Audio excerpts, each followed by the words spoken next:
Tune in to Sports 360 with Ahmed Hamad. Sports 360 के एक नए एपिसोड के साथ मैं हूं आपका host Ahmad Hammad. US Pakistan versus England 3 T20 international series का दूसरा मैच कल हेडिंग्ले लीड्स में खेला गया, जिसमें इंग्लैंड ने पाकिस्तान को 45 रन से शिकस्त देकर 3 मैचों की सीरीज 1-1 से बराबर करी।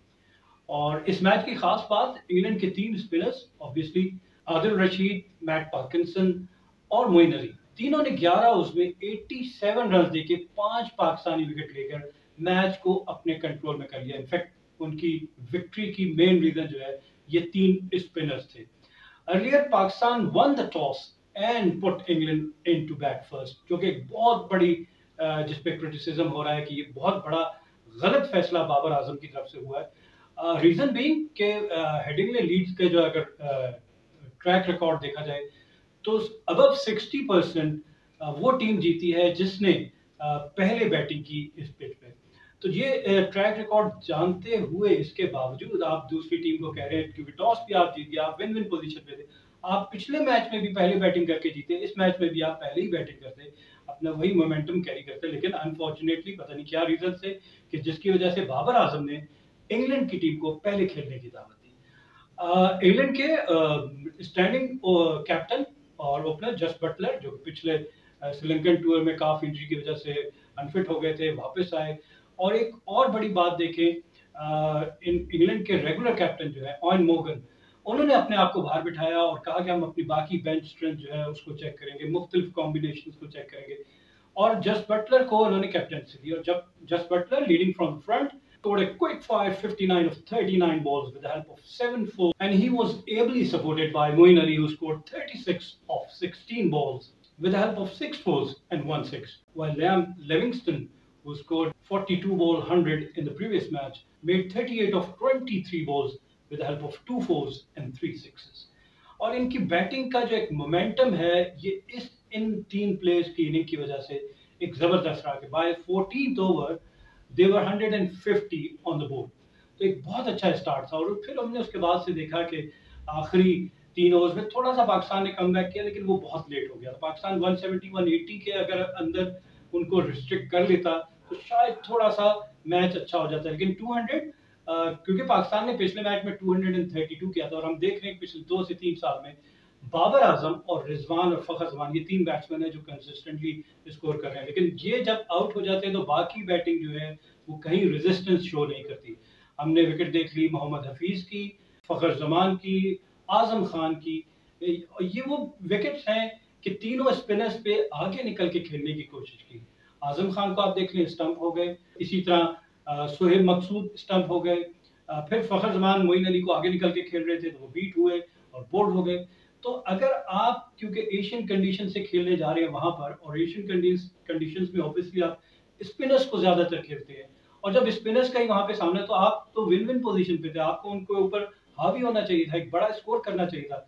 लेकिन देखा क्या गया कि वो टीम जो सीम और स्विंग कंडीशन पे ज्यादा सूट करती है और ज्यादा परफॉर्म करती है, उन्हें जब ये मालूम था कि यूएई में होने जा रहा है, एशियन कंडीशन में होने जा रहा है नेक्स्ट T20 वर्ल्ड कप, तो उन्होंने देखा अपनी टीम का फॉर्मेट क्या किया, किस तरह फॉर्म की अपनी टीम को।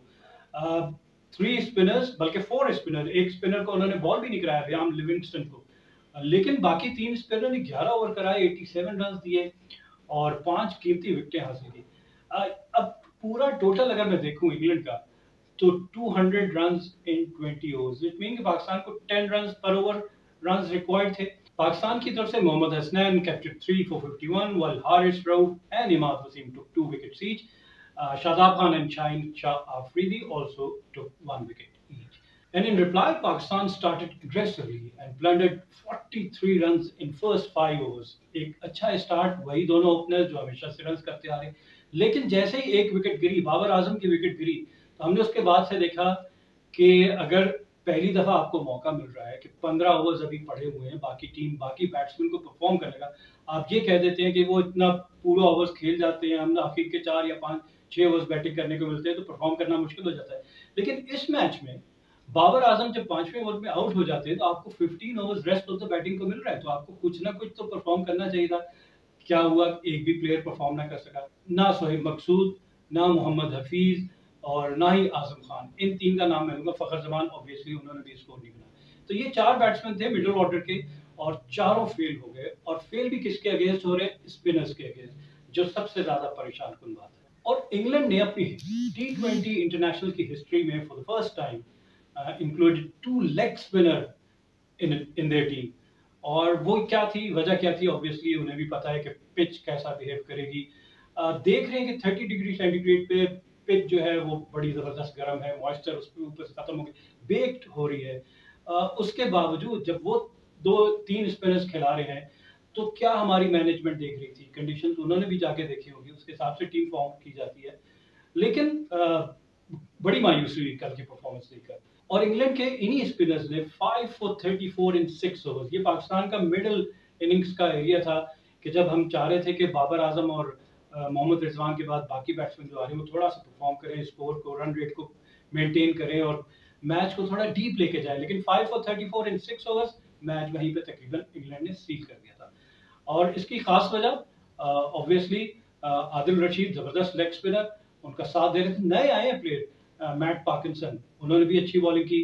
फिर ऑब्वियसली 16 बॉल पे 36 करके बहुत अच्छा, उनका मोइन अली का कॉन्फिडेंस बहुत ज्यादा हाई था, तो उन्होंने बॉलिंग में भी उसको रेप्लिकेट किया और बेहतरीन परफॉर्मेंस फिर बॉलिंग में भी दी। हमने देखा कि 2 खिलाड़ी को आउट किया, उन्होंने मोहम्मद हफीज को आउट किया और उन्होंने फखर जमान को आउट किया, और ये 2 विकेटें भी ली और साथ साथ 36 ऑफ 16 बॉल, तो he was declared man of the match. Pakistan की इनिंग की बात करूं तो Pakistan could only score 155 runs for the loss of 9 wickets in their allotted 20 overs। और मेन स्कोरर्स कौन है जी? मोहम्मद रिजवान ने 37 और उसके अलावा शादाब खान 36, जबकि 22 रन बनाए बाबर आजम ने और 20 रन बनाए ईमान वसीम ने। तो ये 4 थोड़े से मैं कम रन बनाए, लेकिन ये बड़ी इनिंग्स अगर होती जो 30-40 है उसको 70-80 बड़ी इनिंग्स में कन्वर्ट करते तो शायद पाकिस्तान ये मैच जीत जाता। थोड़ा सा कंपैरिजन मैं आपको बाउंड्रीज का दूंगा। Pakistan hit only 11 force and 6 sixes, और इन कंपैरिजन अगर मैं इंग्लैंड की बैटिंग की बात करूं तो England hit 21 force and 8 sixes.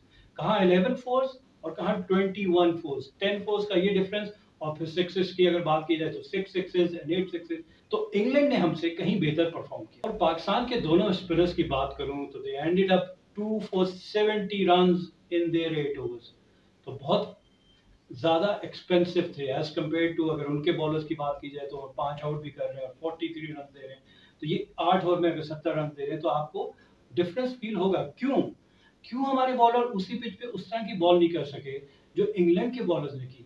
आपके डोमेस्टिक स्ट्रक्चर में कहा जाता है कि स्पिनर्स को ज्यादा फ्रेंडली विकेट्स मिलती हैं, तो आपको तो वहां पे ज्यादा कैपिटलाइज करना चाहिए था।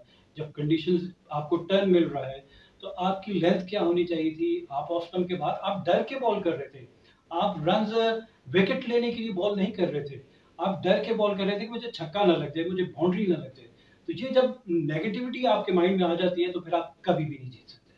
और पाकिस्तान को ये मैच जीतना चाहिए था, कंसिडरिंग कि पाकिस्तान 1-0 अप है। They scored 231 runs for the loss of 6 wickets in their allotted 20 overs in the first T20, with Babar Azam scoring 85 of 49 with the help of 8 fours and 3 sixes, while Rizwan scored 63।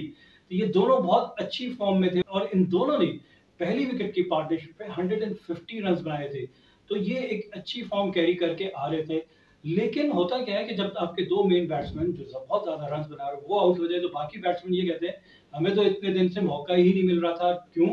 आप net पे practice करते थे, आप पीछे अपने domestic से perform करके आए थे, तो अगर 2-4 मैचेस में आप बाहर भी बैठे हैं, कुछ भी नहीं, आप नेट पे जाके खेल तो रहे होते हैं। और पाकिस्तान के 231 के जवाब में इंग्लैंड की टीम अपने 20 ओवर्स में 200 रन बना सकी। तो इंग्लैंड ने दोनों मैच में 200 रन बनाए, इसका मतलब है कि उनकी बैटिंग में इतनी डेप्थ है। और एक और खास वजह कि उनकी तरफ से लिविंगस्टन ने 43 बॉल्स पे सेंचुरी स्कोर की with help of 6 force and 9 sixes. और ये ऐसा नजर आ रहा था कि एक बेसबॉल का बैट्समैन है और आपको नहीं समझ आ रही कि इसको कितनी लेंथ को वेरिएशन आनी चाहिए, इसको कहाँ बॉल करना चाहिए। लेकिन मैं हमेशा से कहता हूं कि अगर फास्ट बॉलर के पास पेस है और वो यॉर्कर और बाउंसर्स तेज नहीं कर रहा तो फिर कोई फायदा नहीं। देखिए, डिफेंसिव बॉलर वो होता है, चेंज ऑफ पेस में वो जाएगा ज्यादातर कि जिसके पास 140 प्लस की पेस ना हो। 140 प्लस मेरे ख्याल से काफी पेस है यॉर्कर करने के लिए। तो पता नहीं क्यों पाकिस्तानी बॉलर यॉर्कर करने से डरते रहे। आपने देखा शाहीन शाह अफरीदी जब यॉर्कर करने पे आए तो उन्होंने रन्स भी नहीं दिए और विकेट्स भी हासिल की। पहले वनडे की बात कर रहा हूँ। और इसी तरह हारिस रऊफ थोड़ा सा महंगा साबित हो रहे हैं। देखना पड़ेगा पाकिस्तान को कि अब वो तीसरे मैच में क्या चेंजेस करते हैं। Third match is now going to be played at Manchester with series at 1-1। देखते हैं पाकिस्तान ये सीरीज जीतता है 2-1 या इंग्लैंड ये सीरीज जीतता है 2-1। और इसके बाद से पाकिस्तान ने वेस्ट इंडीज का टूर करना है, जहां 2 टेस्ट मैच और अनदर 5 T20 इंटरनेशनल। तो बेतहाशा T20 इंटरनेशनल खेले जा रहे हैं। जिस तरह इंग्लैंड की टीम मुख्तलिफ कॉम्बिनेशन यूज कर रही है, हमें भी अपने रिजर्व को और बाकी लोग जिन्होंने PSL में परफॉर्म किया, या हमें अगर एक्सपीरियंस की जरूरत है, हमें बैटिंग में शोएब मलिक की जरूरत है, बॉलिंग में हमें वहाब रियाज और मोहम्मद आमिर की जरूरत है, तो हमें बहुत जल्द फैसला करना पड़ेगा। ये 15 जो मैचेस हमने खेले हैं, इन्हीं मैचेस में हमें एक्सपीरियंस को भी दोबारा टीम में वापस लाना पड़ेगा, ताकि हमारी परफॉर्मेंस अच्छी हो और हम एक अच्छे कॉन्फिडेंस के साथ, अच्छे विक्ट्री मोमेंटम के साथ हम T20 वर्ल्ड कप में जाएं। So on this note, we come to the end of our show. Till our next program, it's goodbye from Sports 360. Keep on watching Sports 360 with Ahmed Hamad for latest news, views, and interviews of sports personalities from around the world.